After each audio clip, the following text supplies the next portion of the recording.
ल गाइस आज चाहिँ मौसमले साह्रै च्यालेन्ज हाने जस्तो छ। पानी पनि पर्न आँटेको छ। त्यही भएर चाहिँ अब झ्याप्टोसँग लाएर दुईटा आज चाहिँ लोकल कुखुरालाई चाहिँ झ्याप्टोसँग ढालेर त्यसलाई चाहिँ चट्टसँग पोलेर पिस पिस पारेर चट्टसँगले त्यसलाई सुप बनाएर चप्प पिउने हो। आज चाहिँ झ्याप्टोसँगले शनिबार पनि त्यसमाथि चट्टसँग मौसम पनि यस्तो छ। आज पानी पर्ला जस्तो छ हाम्रो यहाँ विराट चोकतिर चाहिँ। त्यही भएर अब झ्याप्पो लाएर चाहिँ दुईटा लोकल कुखुरालाई झ्याप्पै लाएर काटेर पोलेर त्यसको सुप बनाउँछौँ र झट्टसँगले बेलुका बसेर खाने है। म चाहिँ अब कुखुरालाई झट्टसँगले चाहिँ यहाँ म चाहिँ काट्दिनँ।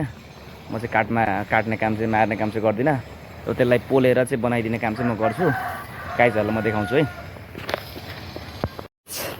कुखुरा चाहिँ आइसक्यो। यही दुईवटा कुखुरा हो है। यसलाई झ्याप्पोसँगले यहाँनिर अब कति किलो छ यो किनेर ल्याइसक्यो झ्याप्पो लाएर।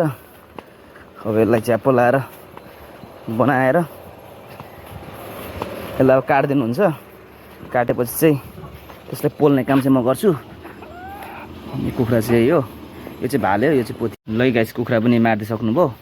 अब यसलाई पोल्नुको लागि म आगो रेडी गर्दैछु। हाम्रो यो किराती कुलुङहरूले चाहिँ प्रायः यसो यो लोकल कुखुरालाई चाहिँ यसलाई चाहिँ पोलेर च्याटोसँगले बनाइन्छ।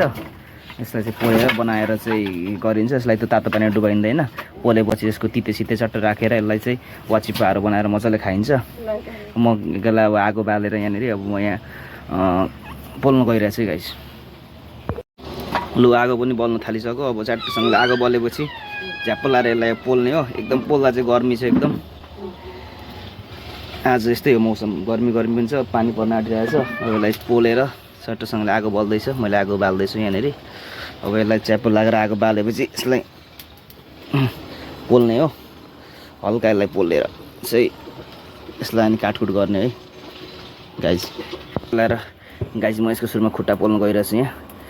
यसलाई खुट्टा मजाले यसको पोलेर खुट्टा पोले पछाडि फेरि यसको थातो हो यसको अनि शिर पोलेर खुट्टाबाट सुरुमा पोलिन्छ। झ्याप्पो लाएर यसलाई अब पोलिदिँदैछु म। अफ गर्मी पनि हुन थाल्यो। आमामा आगोमा आज गर्मी महिना गाह्रो हुँदो रहेछ। अब यसको यो खुट्टालाई यसरी झ्याप्पो लाएर यसरी यसलाई निकाल्नुपर्छ। यसरी तातो न तातो छ था। यसको यो खुट्टाको खुर निकाले पछाडि यसरी अब यसको खुट्टा उकाउँदैछु म। गाइज हेर्न सक्नुहुन्छ यसरी यसको पोलिँदैछ है गाइज। च्याप्पो लाएर पोलिँदैछ यसलाई। अब पोल्दै गइरहेको छु। एकजनालाई ढिलो हुन्छ त्यही भएर यहाँनिर मैले काकीलाई पनि पोल्नु लाउँदैछु यहाँनिर।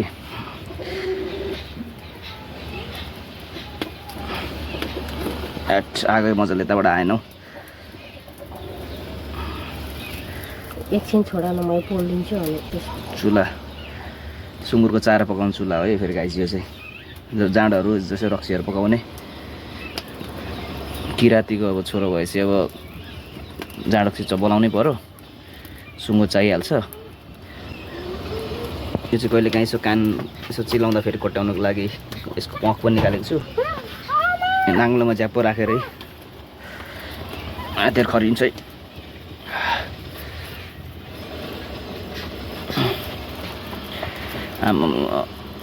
धन्न हावा आज पानी पर्न आँटेर ठ्याक्कै राम्रै भयो।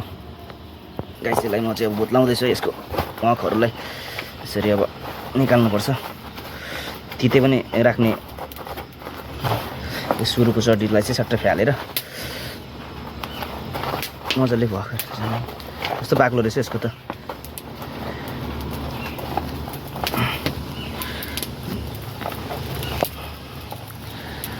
ग्यास यहाँ हुँदैछ काम जारी छ, कन्टिन्यू छ।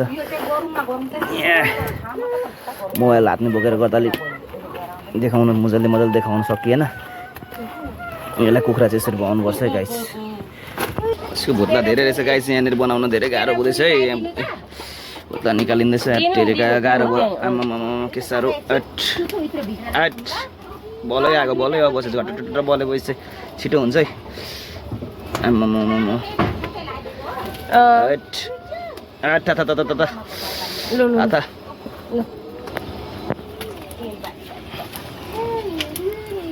है गाइज हेरौँ है। ल गाइज यहाँ झ्याप्पो लाएर बन्न आँटिसक्यो है। आमामा थातो भयो।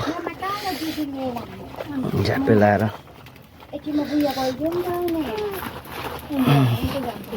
पोलिसक्न आँटिसके गाइस यो जारी छ है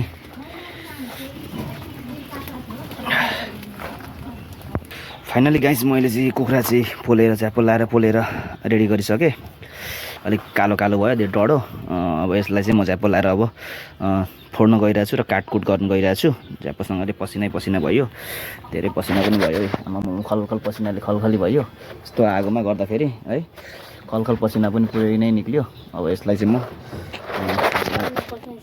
काट्नु गइरहेको छु अब यसलाई फोड्छु अचानक खोकुरी कहाँ छ हौ सोधा गाइस हेर्नु त मेरो यहाँ बुढी पनि हेर्नु न यहाँ मेरो बुढीले पनि मस्त हेरेको छ आज चाहिँ ल है लोकल कुखुरा छु भनेर छोरी पनि मस्त हाँस्दैछ छोरी हाँस्थ्यौ हिँ गर्थ्यौ छोरी पनि मस्त हाँसिरहेछ है नानी हेर चिची हेर है चिची है नानी झ्याप्पोसँगले आज बुढाबुढी सबै मिलेर बसेर चाहिँ खाने हो आमामा हाम्रो कालो डन पनि आइपुगेछ हाँस्दैछ आमामा कुखुराको मासु भनेर हो गाइज हेरौँ हाम्रो घरमा सबैजना यसरी छौँ अब झ्याप्पो लाएर यो चाहिँ चुलामा बसेर मैले बनाइसकेँ अब यसलाई चाहिँ झ्याप्पोमा काट्नु गएर जा बिहान खुकुरी ल्याइज खुकुरी त्यो मुनिको लिएर खुकुरी ठुलो ल्याइ सानो खुकुरी ल्याएको हुन्छ नि त यो अचानक हल्का सफा गर्नु गइरहेको छु म पुरै गर्मीले गर्मी छ गाइस गर्मी छ के गर्नु जा उहिले भाइ आदि मासु राख्नु ओ मेरो हात अलिक कालो भएछ म यसलाई पुरा फोड्नु गइरहेको छु है पुरालाई झ्याप्पो ल्याएर अब यसलाई फोडेर यसलाई चाहिँ यसो गरेर यसो निकालेर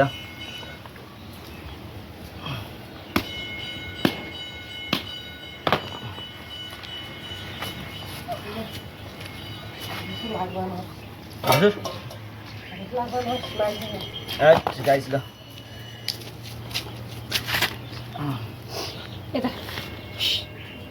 आमामा डढाइदिनु भएको प्वाखहरू पनि फेरि बनायो नि त दिउँसै कसले कुखुरा काट्यो भन्ला नि फेरि मेरो छोरीले पनि पुरा मासु हेर्दैछ नानी के हो यो निक्लिएको त्यसको आन्द्रा बडीहरू छिना नि हात कालो भयो तिम्रो पुची गर ल नाची रे अर्को पनि गाइस देखाउन कहाँ उता देखाएको अर्को पनि गाइस म चाहिँ फोड्नु गइरहेको छु यसलाई नानी नौ नाची नानी छोरी बोकेर जाने छोरी कहाँले जाने काकी त काँक्रा खानु खोज्दै त तासेर दिनु है फुटेछ हौ यसको फेरि यो नै ल गाइस म डर छ त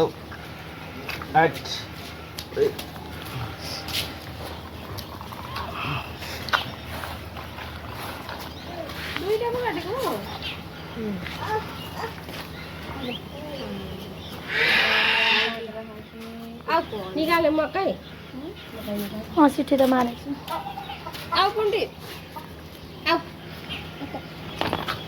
उठाने तल एन्जिलाको तितीमा जाने अरे ल गाइस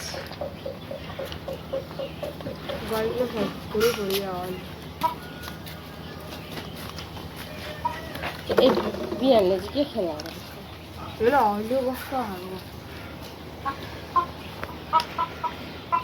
पर्छ बिहान लाग्छ एउटा बाहिर गाइस यसलाई चाहिँ म कटिङ गर्न गइरहेको छु है छोड बिहान भाइ लाग्छ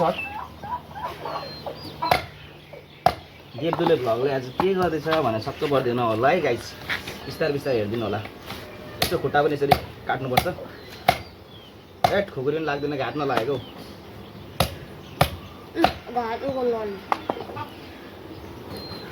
यसलाई गाइस हामी बिस्तारै गरेर यसरी लाग्छ ऊ सुटिन्छ भाइको त जाइ यो मैले सेकाएको थिएँ गाइस यसरी यसलाई यसो गरेर बिचबाट यो चाहिँ कुलुङ्गे कटिङ भन्छ है गाइस यसलाई चाहिँ कुलुङ्गेले यसरी काट्छ यसलाई अनि झ्यापो लगाएर यसरी काटिदिने गाइस है ठ्याक पार्दै सबै उसिट्यो त्यो एप्रोनले त भाइ चाहिँ लाउनुपर्छ होला हौ सबै उसिट्यो जा त भाइ लुगामा लाग्यो नि त गाइज हेरौँ है ल कटिङ हुँदैछ मेरो है। कटिङ चाहिँ मलाई फेरि सानो सानो कटिङ मन पर्दैन, ठुलो कटिङ ठिक लाग्छ है। गाइज हेरौँ है यहाँ। कटिङ तिम्रो भएको होइन कुखुराको। मलाई खासै कुखुरा काट्नु म गाइज फेरि रुचाउँदिनँ है। तिमी त पछि मासु पसल मैले अब काटेपछि फेरि मैले एक सेक काट्छु है। गाइज हेर्नु सक्नुहुन्छ मैले मस्तसँगले काट्दैछु झ्याप्पो लाएर है। कसरी काट्दैछ कसरी काट्नुपर्छ भनेर पनि हेर्नुलाई गाइस। पछि कुलुङ्गेहरूसँग नाता जोडियो भने काट लाग्छ है गाई। कुलुङ्गे त फेरि कुखुरा काट्न जान्ने, सुँगुर काट्न जान्ने ज्वाइँ चेलाहरू मन पराउँदैन गाइस। यो चाहिँ घाँटी हो, घाँटीलाई चाहिँ अलिक सानो सानो पिस पारिदिनुपर्छ गाइस। ओहो अनुहारभरि आयो गाइस। बुन्डेलाई नानीलाई पनि लगिदिनु पर्छ। बोसो कत्रो रहेछ आमा, झन्डै हात काटे यार। ओहो त्यो बिरालो आएछ, कहाँबाट आएछ बिरालो?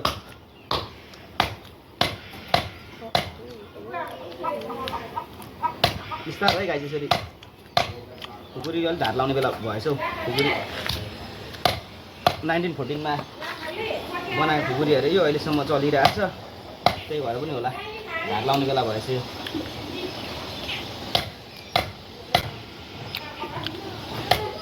बाजे झन्डै लाउरे लाग्दाखेरि बनाएको खुकुरी अरे यो, अहिलेसम्म चलिको रहेछ।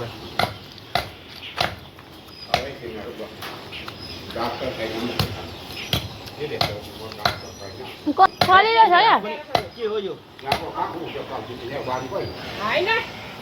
कटिङ पनि कस्तो लाग्छ हौ? त मैले किनेर ल्याएको खानु न। खोपाला ल्याइदिएको झन् मकै किनेर खानुहुन्छ भनेर। गाई यसको यसो पखेटाको यसो खाल्नुपर्छ। अनि यसलाई झ्याप्पो लाएर काटेर हेर्नु गाइस। मैले हेर्दा एउटा त सकिसक्यो है, थोरै पो भएछ त हौ। यस्तै हुन्छ क्या यो लोकल कुखुरा चाहिँ, हेर्दामा ठुलो सानो न सानो हुन्छ क्या। बिहान भाइ एकदम लाग्छ सबै। मलाई त फोहोर भइसक्यो, तँ चाहिँ किन बसेको यहाँ? सबै खुकुरी नै फोन लागिसक्यो भाइ। त्यो मेरो भाइ फेरि यस्तो छ नि, यो फुपूको छोरा खास चाहिँ यस्तो चकचके छ, यस्तो चकचके छ, यस्तो नक्कली छ भनेको सुन्दैन क्या। उपद्रो मात्रै छ उसलाई। त्यसको चाहिँ खुट्टै काट्न बिर्सिरहेको रहेछु मैले। त्यसरी गाइस काट्ने तरिका भनेको च्याट्ट लाएर च्याट म काटिदिने काम हो। पकाउनु चाहिँ मलाई खासै आउँदैन। किन आउँदैन भन्दाखेरि मैले पकाएँ भने फेरि सबैले हात चाट्छन्, मासु थोरै छ भरे पुगेन भने गाह्रो हुन्छ। ओहो झन्डै बिहान जाउँ त मोबाइल लिएर आऊ, फोन आयो होला। त्यो नानीलाई लानुपर्ने एकछिन। ग्यास मासु पनि मैले काटिसकेँ फाइनल्ली है। मासु पनि काटिसकेँ। अब मासु काटेर टक्कसँगले अब सबै फोहोर भयो, लुगाहरू पनि पुरै फोहोर भयो, सबै फोहोर भयो। अब नुहाउँछु मैले अब त्यहाँनिर मासु पकाउनलाई दिइसकेँ त्यहाँ घरमा मैले काटिसकेँ। अब नुहाउनु पऱ्यो। म चाहिँ पुरै मासु खासै म त्यति काट्दिनँ। यहाँ आज एप्रोन पनि काटेको पुरै सबै लुगाभरि लाग्यो, लुगा नै खराब भयो मेरो। अब म हात खुट्टा धोएर चट्टसँगले नुहाइधुवाइ गरेर गर्छु। गाइजहरूलाई कस्तो लाग्यो है मेरो यो भिडियो हेर्नु होला। लोकल कुखुरा बनाएको कस्तो लाग्यो? केही कमी कमजोरी त्यसमा कटिङमा छ भने भन्नु होला है गाइज। ल है गाइज राम्रोसँगले हेरिदिनु होला, पुरा भिडियो हेरिदिनु होला। र भिडियो कस्तो लाग्यो अन्तिमसम्म हेरेर भनिदिनु होला। कमेन्ट पनि नगरिदिनु होला। बुढी यस्तै भन्छ क्या मेरो बुढीले। त्यहाँ बुढालाई मोटिभेट गर्नु छैन, बुढी खालि यस्तै भन्छ क्या मलाई। बुढाले गरेको देख्नै सक्दिनँ मेरो बुढीले। गाइज यस्तै छ है मेरो बुढी चाहिँ। गाइज घर यो मेरो यही हो है। ल है गाइज कस्तो लाग्यो भिडियो कमेन्ट गर्नु होला। र भिडियोलाई चाहिँ लाइक र सेयर गर्नु चाहिँ नबिर्सिनु होला है गाइज। ल है हस् गाइज, बाई बाई।